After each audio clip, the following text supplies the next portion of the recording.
내 주변을 둘러보면 참 단순하고 직관적으로 살아가는 사람들이 많아.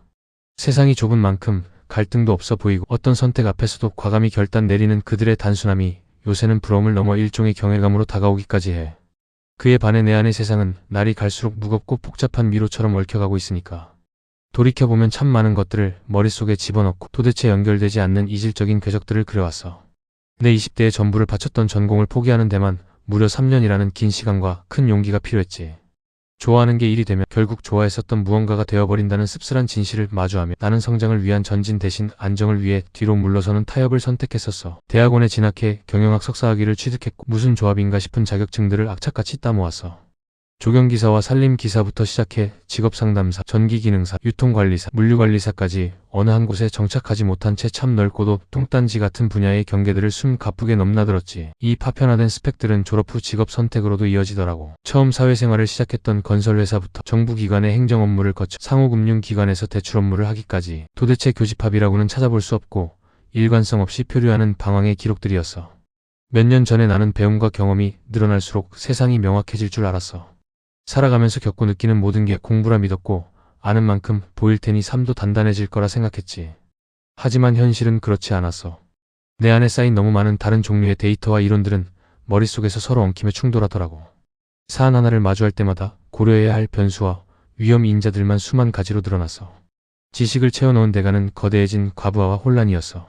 아는 게 너무 많아진 탓에 머리는 시끄러운데 반해 의사결정은 오히려 더 무겁게 정체됐지. 최근 우연히 생존 편향이라는 단어를 접하게 됐어. 세상이 전하는 화려한 성공 궤도에만 주목하면서 생기는 오류를 뜻하는 말인데 나는 그 개념을 들여다보다가 엉뚱하게도 내 지난 방황의 시간들이 겹쳐 보이더라고. 어쩌면 나는 세상이 말하는 일관된 스펙이라는 생존 데이터만 바라보며 화려한 정답지 뒤에 가려진 무수한 실패와 방황의 가능성들을 너무나 두려워했던 게 아닐까 싶었어.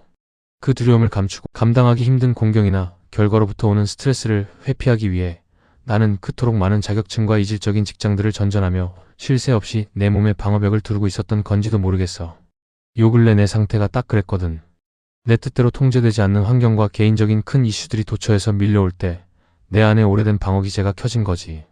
외부 환경과의 접촉을 서둘러 차단해버리고 내가 인지하는 감각들을 스스로 둔화시켜서 상처받지 않으려는 지독한 침묵의 성벽을 쌓았어. 그러다 보니 내 모든 상황이 유달리 부정적인 방향으로만 왜곡되어 받아들여지기 시작하더라고. 대화를 통해 오해를 풀고 관계를 조율하는 게 정답이라는 것쯤은 이성적인 머리로는 너무나 잘 알고 있어. 하지만 현재의 나에게는 누군가와 마주 앉아 대화를 나누는 순간적인 상황 속에서 내 내면의 감정과 복잡한 생각들을 굳이 입 밖으로 꺼내어 설명하는 그 과정 자체가 숨이 턱 막히는 거대한 스트레스였어. 차라리 입을 닫고 고독 속으로 숨어버리는 게 덜 아픈 선택이었지. 내가 침묵을 선택하자 주변 사람들은 너무도 단순하게 나를 넘겨짚고 단정 지어버리더라. 내 침묵의 깊이를 들여다보려 하기보다 그들만의 좁은 시선과 가벼운 판단으로 내 상황과 행동을 재단하는 모습을 보면서 마음의 빗장은 더 굳게 닫혔어. 꼬여버린 자아의 실타래를 푸는 데는 시간이 걸리는 게 당연한데도 세상은 그 서투른 시간을 서글플 정도로 기다려주지 않아. 마음이 소란스러워 뒤척이다가 법륜 스님 영상을 보게 됐어. 스님께서는 화면 너머로 이런 말씀을 던지시더라고. 우리는 사물을 대부분 부정적으로 본다. 사물을 부정적으로 보는 것이 중생의 마음이라면 사물을 긍정적으로 보는 것이 보살의 마음이다. 그 투박한 한마디가 내 가슴을 강하게 때렸어. 아, 나는 아직 마음의 수련이 덜 된 중생이었구나 싶었지. 상처받기 싫어 알 속에 웅크린 채 쳐두었던 이성적인 방어벽들이 결국은 나 자신조차 객관적으로 보지 못하게 눈을 가리고 있었던 거야. 하지만 나는 지금 내가 겪고 있는 이 지독한 회피와 고독의 시간들을 결코 부끄러워하거나 무기력한 낙오로 결론 짓고 싶지 않아.